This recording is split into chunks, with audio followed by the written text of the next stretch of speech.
سفر کاری اساسگذار صلح و وحدت ملی پیشوای ملت پرزیدنت جمهوری تاجیکستان محترم امومالی رحمون به شهر و ناحیه‌های ولایت سوگد در شهر خوجند ادامه یافت. سرور دولت محترم امومالی رحمون نخست در کوچه جوره ذاکر شهر خوجند بنای خوشتر و زمانوی کودکستان خصوصی خورشید استقلال را به استفاده دادند.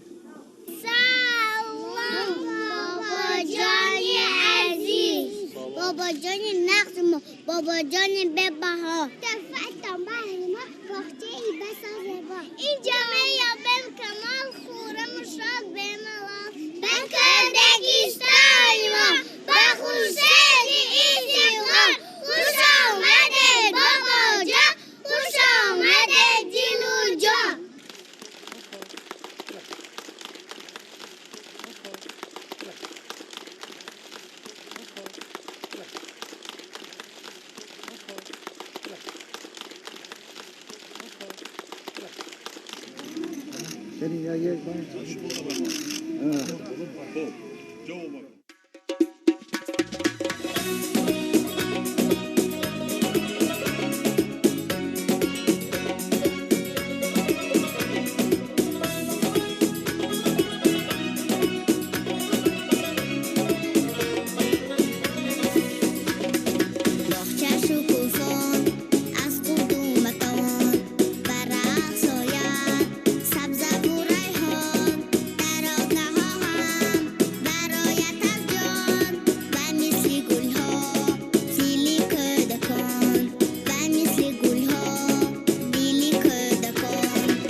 مرا میشناسی؟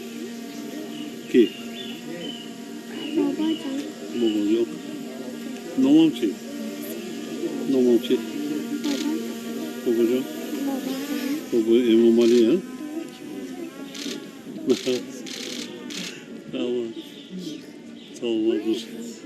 مؤسسه نوی تا مکتبی در شهر خوجند در مساحت 24 صد زمین قامت افراخته برای 240 کودک پیش بینی گردیده است. باغچه از جانب اولای اسدالله فا در زمینه پشتیبانی از اقدام‌های سازنده دولت و حکومت مملکت به استقبال جشن 30 سالگی استقلال دولتی جمهوری تاجیکستان با خرج 3 میلیون سامانی ساخته شده با تمام شرایط ضروری تعلیم و تربیت تامین کرده شده است.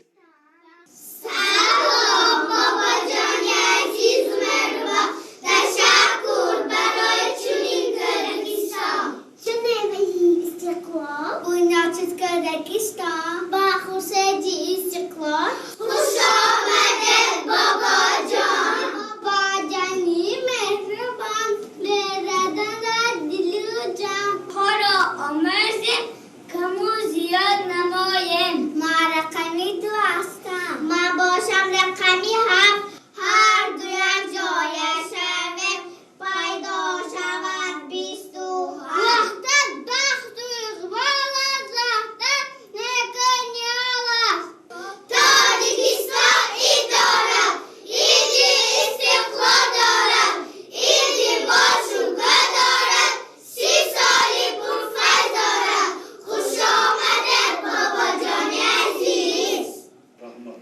بنیاد انشاءات مذکور در دایره تطبیق نشاندادهای پیام سالانه پرزیدنت جمهوری تاجیکستان به مجلس عالی مملکت بوده در جلب بیشتر کودکان به تربیت تا مکتبی مساعدت میکند. کارهای ساختمانی در کودکستان سال 2019 آغاز گردیده در بنیاد انشاءات 30 نفر با جای کار و معاش خواب تامین بودند. کودکستان از 2 بینای سه‌آشیانه عبارت بوده دارای 9 صنفخانه و یک قطار حجره‌های دیگری یاری رسان می باشد. همه صنفخانه‌های کودکستان دارای شرایط مکمل برای تربیت نورسان بوده در اساس طلبات امروزه جهازانیده شده است. خیلی که پیشوای معظم ملت در پیام‌های خود بارها تاکید می‌سازند، امروز وقتی آن رسیده است که باید به زینه اول نظام معارف یعنی تربیت تا مکتبی دقت مخصوص ظاهر کرده شود، زیرا در مؤسسه‌های تربیت تا مکتبی خشت نخستین بنای شخصیت و جهانبینی انسان گذاشته می شود. در کودکستان خورشید استقلال تمام شرایط‌ها مهیا بوده پر به طلبات‌های زمان معاصر جوابگو می باشد. آموزش در کودکستان با زبان‌های تاجیکی، روسی و انگلیسی به راه مانده شده برای تعلیم و تربیت نسل نورس مربیه‌های صاحب تجربه به کار جلب گردیدند. در مجموع در این درگاه بیش از 30 نفر با جای کار دائمی تامین شده آینده با راه اندازی آموزش زبان چینی باز جای‌های نوی کاری فراهم می‌گردد. So many fruits, how much? 1 kilo of apples, 3 samani, 1 kilo of pear, 5 samani. Sara, ücük testodat, narxash ra mepursad. In kas mehmoni ma mevaha ra dashmo tefsay mekunیم. These are for you. Oh, thank you. I'm hungry. Where's the restaurant? Salam, restaurant ra mepursade. Bale, padar jan, salam. بچه خانه به نزد بابای خوب شده دادم. Let's go. کودکستان خورشید استقلال بخشیده به 30 سالگی استقلالیت دولتی جمهوری تاجیکستان تقدیم گردید. من جواباً به این غمخواری میکوشم کودکان را به راه راست وطن دوستی، وطن پرستی هدایت نمایم. بینای مؤسسه تا مکتبی با تمام تجهیزات معاصر آموزشی، تکنیکی و به خطری تامین بوده. راهروهای داخل انشاءات با رسم‌های قهرمانان افسانه‌های کودکانه آرا یافته است. پیشوای ملت محترم اماملی رحمون اثنای شناسایی با شرایط تربیت نسل نورس در کودکستان با تربیت گیرندگان صحبت آزاد و صمیمی انجام داده به آنها تحفه‌ها تقدیم کردند. در کودکستان نو با مقصد جلب کودکان و نورسان به زیبایی پرستی، فرهنگ دوستی و سالمگردانی تالارهای موسیقی و ورزشی نیز تأسیس یافته است. باغچه همزمان دارای نقطه طبی، حجره لگپید و آشخانه برهوا می باشد. پرزیدنت مملکت محترم اماملی رحمون ضمن صحبت با مسئولان و مربیه‌ها بینای خوشتر و زمانوی کودکستان را تحفه ارزشمند در عرفه تجلیل از 30 سالگی استقلال دولتی جمهوری تاجیکستان معنی داد کرده دعوت به عمل آوردند که برای تربیت کودکان و نورسان در روحیه وطن دوستی و خویشتن‌شناسی با استفاده از شرایط موجوده تمام ملکه و مهارت خود را روانه سازند. در صحن باغچه نو 9 ایوانچه با طلبات معاصر برگزاری مشغولیت‌ها ساخته شده، حوض آببازی برای کودکان و گوشه طبیعت زنده جای داده شده است. سرور دولت محترم اماملی رحمون پس از شناسایی پوره با امکانات فراهم گردیده تعلیم و تربیت نسل نورس در کودکستان معاصر به تأسیس دهندگان برای دستگیری تشبس‌های سازنده و بنیادکارانه رهبریت عالی دولت و حکومت مملکت اظهار سپاس و منتداری نموده، عملی سازی این گونه اقدام‌های نجیب را عامل مهم در سمت نائل گردیدن به هدف‌های استراتژی ملی رشد جمهوری تاجیکستان برای دوره تا سال 2003 معنی داد نمودند. 12 ایون در شهر خوجند اساسگذار صلح و وحدت ملی پیشوای ملت پرزیدنت جمهوری تاجیکستان محترم اماملی رحمون بینای معموری خدمات دولتی محافظه وزارت کارهای داخلی جمهوری تاجیکستان در ولایت سوگد را مورد بهره برداری قرار دادند. مورد ذکر است که در گذشته بینای خدمات محافظه وزارت کارهای داخلی در ولایت سوگد ویران و ولنگار بود. با دستور و هدایت به واسطه پرزیدنت مملکت محترم اماملی رحمون به استقبال سزاوار 30مین سالگرد استقلال دولتی جمهوری تاجیکستان بینای نو مطابق به طلبات زمانی معاصر از حساب مبلغ‌های خدمترسانی خدمات دولتی محافظه در ولایت سوگد بنیاد گردیده برای کارمندان شرایط مساعد فعالیت فراهم آورده شد. بینای نو از 5 آشیانه و تخخانه عبارت بوده، دارای 55 اتاق کاری برای کارمندان خدمات از جمله هیئت راهبری کننده، افسران شعبه‌های نظارت تشکیلی، بنقشه‌گیری اقتصادی، کار бо ҳайати шахсӣ ва корҳои ташкили воҳидӣ ва хизмат, роҳбаладӣ, шӯъбаи воситаҳои техникию муҳандисӣ ва дигар иншооти ёрирасон мебошад. Дар китобхонаи хадамоти давлатии муҳофиза садҳо нусха китоби гуногун аз ҷумла адабиёти бадеӣ ва илмию соҳавӣ мавҷуд мебошад. Мутобиқ ба талаботи замони муосир дар китобхона инчунин компютерҳо гузошта шудааст, ки фарогири ҳазорҳо нусха адабиёти электронӣ буда, кормандони хадамот ҳамарӯза фориғ аз кор ба мутолиаи асарҳои илмию бадеӣ ва рӯзномаю маҷаллаҳои даврӣ машғул мешаванд. ассалому алайкум муҳтарам пешвои муаззами миллат. боиси сарфарозист ки имрӯз бо дастуру ҳидоятҳои бевоситаи шумо барои кормандони хадамоти давлатии муҳофиза бинои замонавӣ бо тамоми шароитҳои хизмат ба истифода дода шуд. ҷавобан ба ин ғамхориятон мо кормандони хадамот ваъда медиҳем ки софдилона хизмат намуда барои муҳофизати иншоотҳои ҳаётан муҳими ватани азизамон саҳми арзишманд гузорем. зимни шиносоии сарвари давлат муҳтарам Эмомали Рахмон бо имконияту шароити мавҷуда маълум гардид, ки сохтмончиён бинои хадамоти давлатии муҳофизаи вазорати корҳои дохилии ҷумҳурии Тоҷикистон дар вилояти Сугдро мутобиқ ба талаботи замон ва бо назардошти меъёрҳои хизмати ҳарбӣ бунёд карда, бо пешрафтатарин дастгоҳу таҷҳизоти соҳавӣ муҷаҳҳаз намудаанд. бинои хадамоти давлатии муҳофиза дар вилояти Сугд аз солҳои 40 асри гузашта бунёд гардида буд ва бениҳоят бино фарсуда буд. шароити корӣ ба кормандон муҳайё набуд. баъди сохтмони бино ба тамоми кормандон шароити корӣ фароҳам оварда шудааст ва вазифаҳои асосии кормандони хадамоти давлатии муҳофиза ин таъмин намудани ҳифзи тартиботи ҷамъиятӣ, муҳофизати иншоотҳо новобаста аз шакли моликияташон ва иншоотҳои махсусан муҳим ва муҳим ба шумор меравад. дар ин ҷо ҳамзамон таваққуфгоҳи воситаҳои нақлиёти хизматӣ, 2 анбори сару либоси низомӣ, толори варзишӣ, хобгоҳ барои 15 нафар ва ошхона бо фарогирии 100 ҷои нишаст сохта шуда, дар ҳар як ошёна утоқҳои ёрирасон аз ҷумла нуқтаҳои шустушӯӣ мавҷуд аст. маҷлисгоҳи хадамоти давлатии муҳофиза дар вилояти Сугд 140 ҷои нишаст дорад ва дорои ҳама гуна воситаҳои техникӣ аз қабили монитор, дастгоҳҳои тақвияти овоз ва таҷҳизот барои гузарондани видеоконферансҳо мебошад, ки шароиту имконоти муҳайё гардида дар пешбурди кору фаъолияти кормандони ин сохтори низомӣ нақши басо созгор дорад. сохтмони бинои боҳашамат барои мо кормандони хадамоти давлатии муҳофиза иқдоми олии пешвои миллат маҳсуб меёбад. созандагӣ ва ободкориҳои пешвои миллат моро водор мекунад, ки дар иҷрои вазифаҳоямон масъулиятнок бошем. аз ин лиҳоз мо миннатдории худро ҷиҳати чунин дастгириҳои пай дар пай расонида минбаъд барои ҳифзи оромии осоиштагии халқи азизамон талош меварзем. ҳамзамон ҷиҳати сарсабзу хуррам намудани муҳити атроф дар ҳавлии бинои маъмурии хадамоти давлатии муҳофиза дар вилояти Сугд беш аз 100 ниҳоли дарахтони ҳамешасабзу ороишӣ шинонида шудааст.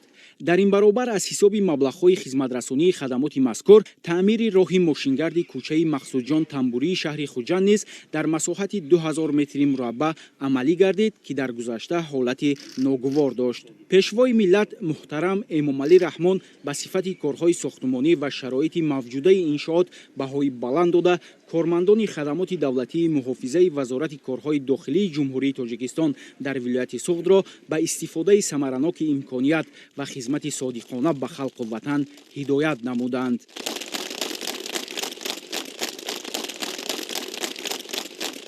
12 июн асосгузори сулҳу ваҳдати миллӣ пешвои миллат президенти ҷумҳурии Тоҷикистон муҳтарам Эмомали Рахмон бинои маркази стандартизатсия, метрология, сертификатсия ва нозироти савдо дар вилояти Сугдро мавриди баҳрабардорӣ қарор доданд.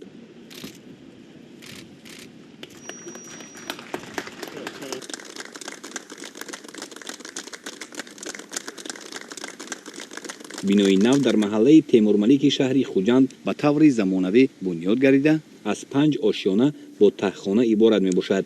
در شفت بینای اساسی مرکز توجیکستان در ولایت سوغد انشاءات دیگری یاریرسان بنیاد کرده شده است. مرکز را در اساس نقشه چهاربینی‌های سازندگی و استقبال جشن 30 سالگی استقلال دولتی جمهوری توجیکستان بنیاد نمودند. مرکز توجیکستان در ولایت سوغد با دستگیری حکومت کشور خاصتا پیشوای معظم ملت پرزیدنت جمهوری توجیکستان محترم امومالی رحمان در عرفه 30 سالگی استقلال دولتی صاحب بینای نو گردید که در آن تمام شرایط‌های ضروری برای فعالیت کاری متخصصان مهیا کرده شده است. این آرزوی دیرینه متخصصان مرکز با شرافت استقلالیت کشور و صلح و وحدت ملی عملی گردید. در تخانه بنا شعبه سنجش واسطه‌های چینک و حجره تشخیص پایافزال جایگیر کرده شده است. شعبه سنجش واسطه‌های چینک از آزمایشگاه‌های سنجش و اندازه‌گیری واسطه‌های چینک گرمایی تکنیکی، تشخیص تجهیزات برقی، سنجش و اندازه‌گیری چینک وزن، سنجش واسطه‌های چینک گیومتری، سنجش واسطه‌های چینک الکترومگنیتی، سنجش واسطه‌های چینک بسامدهای رادیو عبارت بوده هر کدام آن با تکنولوژی نوترین ساحه پورا تامین میباشد. ضمن شناسایی سرور دولت محترم امومالی رحمان با شرایط نوی فعالیت گفته شد که در شعبه زیاده از 20 نامگوی تشخیص گذرانده می شود و در آن متخصصان صاحب تجربه به کار جلب گردیدند. مجلسگاه با 100 جای و آشخانه مرکز با 40 جای در آشیانه یکم انشاءات جایگیر می باشد. در آشیانه های دوم، سوم و چهارم بنا اتاقهای کاری ماموریت و شعبه های مرکز جایگیر بوده کارمندان با دستگاه و تجهیزات معاصر تامین می باشند. در مرکز تالار کنفرانس نیز موجود است. اگر شرایط امروزه را با سالهای اول استقلالیت مقایسه کنیم در همه سمت‌های فعالیت دیگرگونی‌های کلی به نظر می‌رسد. برای مثال سال 1991 در مرکز همگی 35 نفر متخصصان فعالیت می‌نمودند. حالا باشد این مقدار به نزدیک 150 نفر رسیده است. سالهای اخیر فعالیت آزمایشگاه مرکز نیز به کلی تغییر یافته. ده‌ها تجهیزات‌های نوی زمانوی مطابق با طلبات‌های زمان امروزه خریداری کرده شد که از بسیار جهت روند فعالیت متخصصان در تشخیص دقیق و صحیح محصولات وارداتی و استحصال وطنی اینچنین سنجش واسطه‌های چینک آسان گردانید. آزمایشگاه تشخیص محصولات خوراکواری، کشاورزی، نوری‌های مینرالی و باکتریولوژی مرکز در آشیانه پنجم بنا از حجره‌های میکروبیولوژی، تشخیص غلطانگی‌ها و محصولات از آن استحصال شونده، سپکتروسکوپی، فیزیکی خیمیایی، معاین نمودن ارگانیسم گنشان تغییر یابنده، تشخیص متال‌های وزنین، تیارکنی نمونه، نگهداری نمونه، انبار نگهداری ریاکتیوهای خیمیایی و حجره‌های یاریرسان عبارت میباشد. بخش نظارت پخته و پیله و آزمایشگاه محصولات نفتی در بینای علاهیده جایگیر بوده، آن هم با تجهیزات نوترین جهازانیده شده است. در آزمایشگاه تشخیص سوزشواری دیزلی، بنزین، روغن‌های محرکی، مایع خنک و غیره گذرانیده می شود. و پیشوای ملت محترم امومالی رحمان اطلاع داده شد که انشاءات از حساب درآمدهای مرکز استانداردیزاسیا، مترولوژی، سرتیفیکاسیا و نظارت سودا در ولایت سوغد در موضع بیکار خوابیده بنیاد شده است. مورد به ذکر است که تا بنیاد گردیدن بینای نو مرکز توجیکستان در ولایت سوغد در 3 بینای علاهیده این هم از همدیگر در مسافه دور فعالیت میکرد. اکنون همه بیناهای مرکز در یک بینای زیبا با حشمت و دارای شرایط معاصر و مساعد جای گرفت که این در پیشبرد و رشد ساحه، تامین سطح، صفت و سرعت خدمت‌رسانی‌ها مساعدت عمیق می‌نماید. در حولی بنا و اطراف آن گل و درختان آرایشی و همیشه سبز شناخته شده است. پرزیدنت جمهوری توجیکستان پیشوای ملت محترم امومالی رحمان با اجرای کارهای ساختمانی بهای بلند داده استفاده ثمرناک امکانات موجوده و تامین بی‌خطری حیات و سلامتی اهالی را در همه سمت‌ها مهم شماریدند. 12 میلیون در روز دوم سفر اساسگذاری صلح و وحدت ملی پیشوای ملت پرزیدنت جمهوری توجیکستان محترم امومالی رحمان در ناحیه باباجان غفوروی ولایت سوغد کارخانه کارکرد غله جمعیت دارای مسئولیت محدود خوبجم اینوست را مورد بهره برداری قرار دادند. نخست پیشوای ملت محترم امومالی رحمان در درآمدگاه جمعیت مذکور با نمونه محصولات استحصالی کارخانه نوبنیاد و گروه کارگاه‌های استحصالی غله‌دانگی که به نمایش گذاشته شده بودند شناس گردیدند. کارخانه کارکرد غله در ناحیه باباجان غفورov در اساس اسоси дастуру супоришҳои бевоситаи роҳбари давлат ба истиқболи шоистаи 30-солагии истиқлоли давлатии ҷумҳурии Тоҷикистон бо мақсади расидан ба ҳадафи чоруми миллӣ саноатикунонӣ бо суръати мамлакат аз тарафи соҳибкори маҳаллӣ Илҳом Рабиёв бунёд ва мавриди баҳрабардорӣ қарор дода шуд. фаъол сохтани ин корхона ки яке аз корхонаҷоти бузурги коркарди гандум дар қаламрави кишвар мебошад, дар воқеъ бобати таъмини амнияти озуқаворӣ дар ҷумҳурии Тоҷикистон саҳми муносиб мегузорад. зеро бо истифода аз имкониятҳои мавҷуда, махсусан пешниҳоди имтиёзҳои андозӣ барои воридоти ғалла, бахши коркарди гандум дар мамлакат таи чанд соли охир рушд пайдо кард ва коркарди босуръати он эҳтиёҷоти дохилиро қариб комилан аз байн бурд. имрӯз дар ҷумҳурӣ 46 корхонаи ордбарорӣ амал мекунад ки иқтидори 2,5 миллион тонна гандум дар як солро дорад. бо дастгирии пешвои миллат муҳтарам Эмомали Рахмон ба фаъолият оғоз кардани ҷамъияти дорои масъулияти маҳдуди хубҷам инвест қадами устувор дар самти афзоиши ҳаҷми маҳсулоти воридот ивазкунанда ва таъмини амнияти озуқаворӣ ба ҳисоб рафта, маҳсулоти тавлидотии корхона дар фаровонии бозори истеъмолӣ нақши бузург хоҳад гузошт. роҳбарияти олии сиёсии кишвар имрӯз талош бар он доранд ки пас аз таъмини бозори дохилӣ масъалаи содироти орд низ ба хориҷи кишвар тақвият дода шавад. ёдовар мешавем ки зимни мулоқот бо соҳибкорони ҷумҳурӣ 14 октябри соли 2019 ин соҳибкор дар назди пешвои миллат муҳтарам Эмомали Раҳмон дар хусуси ташкили 2 корхонаи нави саноатӣ иқдоми худро баён дошта буд. инак бо гузашти муҳлати начандон тӯлонӣ бо истифода аз имконияту имтиёзҳои фароҳамовардаи давлату ҳукумат ба бахши хусусӣ ва ҷиҳати саҳмгузории бештар дар самти амалисозии саноатикунонии бо суръати мамлакат корхонаи нави истеҳсолӣ сохта мавриди истифода қарор дода шуд. коргоҳ дорои хатти муосири истеҳсоли орд буда сохтумони он соли 2019 оғоз гардида буд. барои бунёди иншоот 85 нафар сохтумончии маҳаллӣ бо ҷойи кор таъмин гардида, корҳои сохтумонӣ дар сатҳи баланд ва бо риояи меъёрҳои меъморӣ бунёд карда шуданд. масоати умумии корхона бо фарогирии як коргоҳи дигар ва иншооти ёрирасон 5 гектар буда, арзиши воқеии иншооти ба истифода дода шуда бо назардошти таҷҳизоти насбшудаи сехи коркарди гандум ва истеҳсоли орд 53,3 миллион сомониро ташкил додааст. аз ин ҳисоб 18,7 миллион сомонӣ барои харидорӣ ва васлу насби таҷҳизот сарф гардидааст. дар партави дастури ҳидоятҳои асосгузори сулҳу ваҳдати миллӣ пешвои миллат президенти ҷумҳурии Тоҷикистон муҳтарам Эмомали Рахмон мо соҳибкорони ватанӣ тасмим гирифтем ки бахшида ба 30-солагии истиқлолияти давлатии ҷумҳурии Тоҷикистон коргоҳи ҷамъияти дорои масъулияти маҳдуди хубҷам инвестро таъсис диҳем. хурсандона имрӯз бо иштироки пешвои миллат президенти ҷумҳурии Тоҷикистон муҳтарам Эмомали Раҳмон корхонаи коркарди гандум ва истеҳсоли орд ба кори худ шурӯъ кард ва дар ин коргоҳ 200 нафар коргарон бо ҷойи кори доимӣ таъмин шуданд ва бо музди маоши хуб таъмин мебошанд. баъд аз он ки имтиёзҳои андозӣ бевосита ба коркарди гандум ва истеҳсоли орд дода шуд ва дар тӯли 10 соли охир воридоти орд пурра аз байн рафта, имрӯз қариб 95% маҳсулоти ордӣ дар дохили ҷумҳур истеҳсол мешавад ва пурра талаботи бозор бо орди хушсифат таъмин мебошад. арзи сипоси худро бевосита ба асосиёни сулҳу ваҳдати миллӣ пешвои миллат президенти ҷумҳурии Тоҷикистон Эмомали Раҳмон баён менамоем ки мо соҳибкоронро дастгирӣ карда истодам. дар коргоҳ идоракунии раванди истеҳсолот пурра ба таври худкор ба роҳ монда шудааст. иқтидори истеҳсолии сехи коркарди гандум ва истеҳсоли орд дар як шабонарӯз 650 тонна гандум мебошад. воридоти гандум ва ғалладонагиҳо ба коргоҳ тариқи роҳи оҳани инфиродӣ ба амал бароварда мешавад ки аз тарафи соҳибкор бунёд карда шудааст. дар як вақт дар амбори корхона то 30,000 тонна гандум захира ва нигаҳдорӣ карда мешавад. воридоти гандум ва донагиҳо аз ҷумҳурии Қазоқистон ва Федератсияи Россия ба роҳ монда мешавад ва барои ин аллакай шартномаҳои ҳамкорӣ ба имзо расонида шудааст. баробари ба истифода додани корхонаи коркарди ғалла, ҷамъияти дорои масъулияти маҳдуди хубҷам инвест дар ноҳияи Бобоҷон Ғафуров 200 нафар сокини маҳаллӣ бо ҷойи кори мусоид ва маоши хуб таъмин карда шуданд.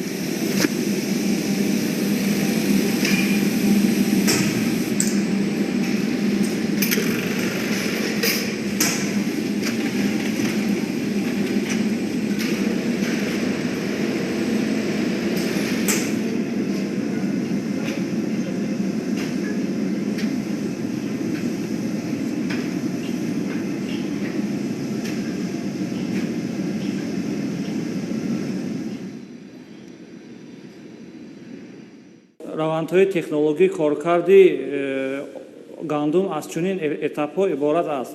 Якум, тозакунии гандум. Дар раванди тозакунии гандум мо ғашҳои бегонае ки бегона тухми алаф ва дигар моддаҳои минералие ки дар гандум мавҷуд аст, дар ҳамин раванди тозакунӣ ҷудо намуда марҳилаи дуюми раванди коркарди гандум ин коркарди гидротермикии гандум мебошад. Дар ин раванд мо гандумро бо таҷҳизоти махсус шушта онро нарм мекунем. Баъд аз он раванди майдакунии гандум мегузарад ва дар таҷҳизотҳои махсуси осиё зина ба зина майдакунии гандум мегузарад. Дар ин марҳила инчунин ҳосилшавии намудҳои орд шуда мегузарад. Дастандаркорони ташкили корхонаи нав иқдом гирифтанд ки бахшида ба 30-солагии истиқлоли давлатии ҷумҳурии Тоҷикистон арзиши ҳар халта ордро аз 240 сомонӣ то 200 сомонӣ поён фароварда ба фурӯш гузоранд. Сарвари давлат муҳтарам Эмомали Рахмон ташаббуси соҳибкорро намунаи барҷастаи ватандӯстӣ ва саҳмгузории фаъоли бахши хусусӣ дар шукуфоии бештари ватан маънидод карда дастур доданд ки ба сифати маҳсулоти истеҳсолшаванда ва арзиши дастраси он таваҷҷӯҳ зоҳир карда шавад. муассисони ҷамъияти дорои масъулияти маҳдуди хубҷам инвест тасмим гирифтанд ки дар ҳамин минтақа коргоҳи дигари саноатӣ корхонаи истеҳсоли хӯроки омехтаи чорворо то ҷашни 30-солагии истиқлоли давлатӣ бунёд намоянд. соҳибкори маҳаллӣ барои дастгирӣ ва таваҷҷӯҳи пайваста бобати равнақи бештари соҳибкории истеҳсолӣ дар ҷумҳурии Тоҷикистон ба пешвои миллат муҳтарам Эмомали Рахмон арзи сипосу миннатдорӣ баён кард. 12 июн асосгузори сулҳу ваҳдати миллӣ пешвои миллат президенти ҷумҳурии Тоҷикистон муҳтарам Эмомали Рахмон коргоҳи истеҳсоли равғани растании ҷамъияти дорои масъулияти маҳдуди хубҷам инвестро дар ноҳияи Бобоҷон Ғафурови вилояти Сугд ифтитоҳ карданд. сарвари давлат ба фаъолияти ин коргоҳи истеҳсолӣ ки аз тарафи соҳибкор Илҳом Рабиев бунёд гардидааст оғоз бахшида кори иншоотро дар шароити имрӯзаи бозори истеъмолӣ судовар маънидод карданд. коргоҳи коркард ва истеҳсоли равған бо маблағи 21,1 миллион сомонӣ бунёд ёфта барои воридоти технологияи истеҳсолӣ 14,5 миллион сомонӣ масраф гардидааст. корхонаи мазкур дар пайгирӣ аз сиёсати бунёдкории роҳбарияти олии сиёсии Тоҷикистон сохта шуда нишонаи татбиқи амалии саноатикунонӣ бо суръати кишвар дониста мешавад. иқтидори истеҳсолии сехи мазкур дар як шабонарӯз коркарди 50 тонна чигит ва офтобпарастро ташкил медиҳад. корхонаи равғанбарорӣ ягона сехи инноватсионӣ дар ҷумҳурии Тоҷикистон мебошад ки дар ин ҷо истеҳсоли равғани покгардонидашуда дар чанд марҳила ба монанди раванди безараргардонӣ, сафедкунӣ, сарднамоӣ ва банду бас намудани онҳо ба роҳ монда шудааст. ҳама таҷҳизотҳое ки дида истодед пурра автоматикӣ буда ба меъёрҳои ҷаҳонӣ ҷавобгӯ мебошанд. маҳсулоти мо дар тамоми ҷумҳурии мо дастрас карда мешаванд. зиёда аз 177 нуқтаҳои фурӯши маҳсулотҳои хубҷаминвест дар тамоми ҷумҳурӣ ҷойгир мебошанд. ҳозир мо тасмим гирифтем ки боз ҳамин сифати равғани худро аз ин ҳам баландтар бароварда ба мардум дастрас кунем. барои содиротам мо омода ҳастем. сарвари давлат муҳтарам Эмомали Рахмон ба соҳибкор дастур доданд ки сифати маҳсулоти истеҳсолшаванда тариқи ташхиси ҷиддии озмоишгоҳӣ ва дигар равандҳои ҳатмии истеҳсолӣ ба роҳ монда шавад. тазаккур дода шуд ки оғози истеҳсолот аз покгардонии равған сурат мегирад ки он дар навбати худ аз 4 марҳила иборат аст. дар корхонаи нав 100 нафар сокини маҳаллӣ бо шуғли доимӣ таъмин гардиданд. аксарияти коргарон аз марҳилаҳои омӯзишӣ гузашта дорои малакаи баланди касбӣ мебошанд. пешвои миллат муҳтарам Эмомали Рахмон ташаббуси соҳибкор Илҳом Рабиевро ки тавассути ҳисси баланди меҳандӯстӣ тавонист дар ду корхонаи нави саноатӣ 300 ҷойи нави корӣ ташкил намояд намунаи ибрат хонданд. мавриди зикр аст ки дар ҷумҳурӣ 41 корхонаи равғанбарорӣ бо иқтидори истеҳсолии 160 000 тонна равғани растанӣ дар як сол фаъолият мекунад. солто сол бо дастгирии ҳукумати ҷумҳурии Тоҷикистон аз соҳибкории ватанӣ бо роҳи таъсиси корхонаҳои наву муосири саноати истеҳсолӣ ҳаҷми воридоти аксар маҳсулоти кишоварзӣ аз қабили маводи ниёзи аввал аз ҷумла орд ва равған коҳиш дода мешавад. سهم صاحبکاران وطنی در تامین بازار استعماری با مواد خوراکواری، عملی‌سازی هدف استراتژی صنعتی‌کنانی با سرعت مملکت و تامین امنیت عضوخواری ارزنده است. باید گفت که در مجموع صنعتیان مملکت با افزایش دادن حجم استحصال محصولات خودی عضوخواری عوض کننده واردات، در پس بردن حجم واردات محصولات به کشور و تنظیم نرخ مساعدت کرده ایستادند. از روی معلومات آماری اگر ماه‌های ینور اپریل سال 2020 در جمهوری 8.5 تن روغن استحصال شده باشد، پس این رقم در همین دوره سال 2021 به 8.9 تن رسانده شد که 103.8% نقشه را تشکیل داده، نسبت به سال قبلی 0.3 تن زیاد است. یعنی تمایل افزایش حجم استحصال در کارخانه‌های روغنبراری مملکت مشاهده می‌گردد و این خود باعث کاهش یافتن واردات محصولات از بیرون کشور می‌گردد. رهبرت کارخانه استحصال روغن جمعیت دارای مسئولیت محدود خوبجم اینوست در ناحیه باباجان غفوروف تصمیم گرفتند که با افزایش حجم استحصال روغن در تأمین طلبات بازار استعماری سهمگذاری نمایند. اینچنین در تنظیم نرخ روغن تأثیر رسانده آینده محصولات خود را به استانداردهای جهانی مطابق و به خارج کشور صادرات نمایند. با راهبران و فعالان ولایت سوغد مشورت کاری دایر کردند. در مشورت نتیجه های فعالیت بخش های مهم اقتصادی ولایت در 5 ماه سال 2021 رفت اجرای دستور و سپارش های حکومت جمهوری تاجیکستان، تطبیق برنامه های دولتی، عملی سازی هدف های استراتژی مملکت و جریان کارهای سازندگی و آبادانی با افتخار جشن عمومی 30 سالگی استقلال دولتی مورد تحلیل و بررسی قرار داده شده، وظیفه ها برای دوره آینده معین و مشخص گردید. تأکید شد که با مقصد سزاوار استقبال گرفتن این جشن واقعاً مقدس و بزرگ در شهر و ناحیه‌های ولایت تا امروز بنیاد و از نوسازی 6967 انشاءات و بناها به اتمام رسیده است که 91.9% نقشه تصدیق شده را تشکیل می‌دهد. برای رسیدن به هدف‌های در پیش گذاشته شده، راهبران ولایت و شهر و ناحیه‌های آن وظیفه‌دار گردیدند که در همکاری با وزارت و اداره‌ها و با جلب صاحبکاران و شخصان سخاوت پیشه، اینچنین اهالی جهت وسعت بخشیدن کارهای باقی مانده و با صفت بلند به انجام رسانیدن انشاءات بنیاد شونده تدبیرهای علاوه‌ای اندیشند.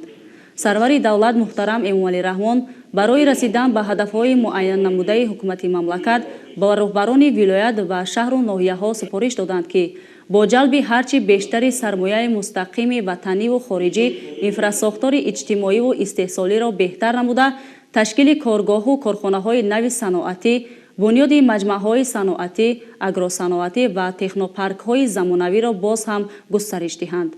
بعد سخنرانی پرزیدنت جمهوری تاجیکستان محترم امомали رحمون اوید به نتیجه های جنببست فعالیت ساحه‌های اقتصادی و ولایت، رئیس ولایت سوغد رجبای احمدزاده و راهبران یک قطار شهر و ناحیه‌ها حساب دادند.